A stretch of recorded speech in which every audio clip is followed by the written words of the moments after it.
So in this video on views within Microsoft Dynamics for Sales, we're going to cover off using column filters within a view.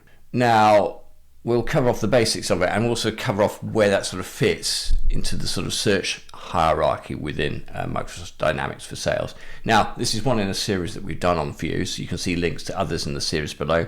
Also, if you've got any content suggestions or you need any help with Microsoft Dynamics, please see links below. Now, what do we mean by column filters? So I'm in the opportunities area here.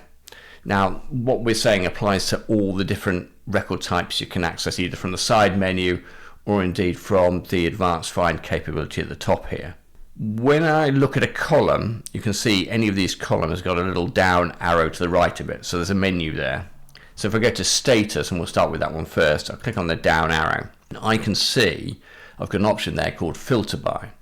Now if I click that, the filter comes up, and by default it's given me an operator. The first field here is an operator, equals. Now if I click on the down arrow, I can see the different operators I've got available to me. So I've got equals, does not equal, contains data, does not contain data, etc, etc. So I've got a range of different options available to me. So I've got quite a bit of power there.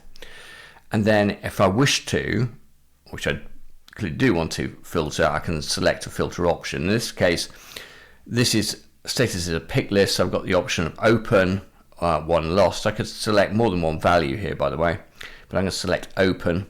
And then because it's a pick list, it just seems to mask the apply button, so just click away from it and then click apply. Then that should filter that down, which it does. Now, I'm not limited to only filtering on one column. I can filter on another column as well. So if I went to the estimated close date, S close date here, click on the down arrow there, click on filter by. Again, it's suggesting me an operator of on, but I've got a range. So I could go on or after, on or before, specific date. But if I scroll down towards the bottom, I've got the option of saying the next X months. So I'm going to select that. And then I've got a box here which I can identify what X is. So I'm going to say 3. So give me opportunities that are open that are going to close in the next 3 months. If I apply that, then that comes back up.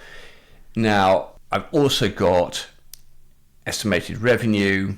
I could filter on that as well. So if I want to only see deals that are greater than 25,000, I can put a third filter in. And I'm going to choose greater than 25,000. I apply that and that will further filter that down. So we've actually got 3 filters in operation there.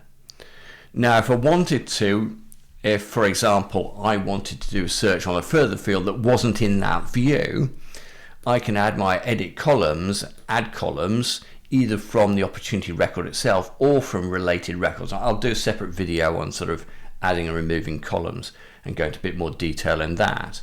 But we've got options there, so we're not just limited to what's shown in the view. We can add a column to the view, add a filter to that. So we've actually got quite a lot of power within the view itself using column filters. And I said I'll sort of position this in terms of the search hierarchy. I've got the filter by keyword, and while that can be set up to search on various different fields, it's quite limited in terms of what you can bring back. I've also got the edit filters function, but that can be quite daunting and quite a difficult thing for people to get their heads around, at least initially. It's quite a powerful thing if you can get comfortable with it, but it's not something that everybody wants to use. Whereas column filters allow you to do a search using multiple criteria and be able to search based on things like related records as well, certainly related parent records. So you've got a lot of power within that. If I want to get rid of any of these, by the way, all I need to do is just click on that and clear filter. So hopefully that's helped explain how to use column filters. It's quite a powerful aspect of the views functionality within Microsoft Dynamics for Sales. As I say, this is one in a series that we've done specifically on views. If you want to see others in the series, please look at the links below. Also, if you have any suggested content or indeed you need any help with Microsoft Dynamics, please see the links below. Anyway, thank you for your time today. Hopefully see you again soon.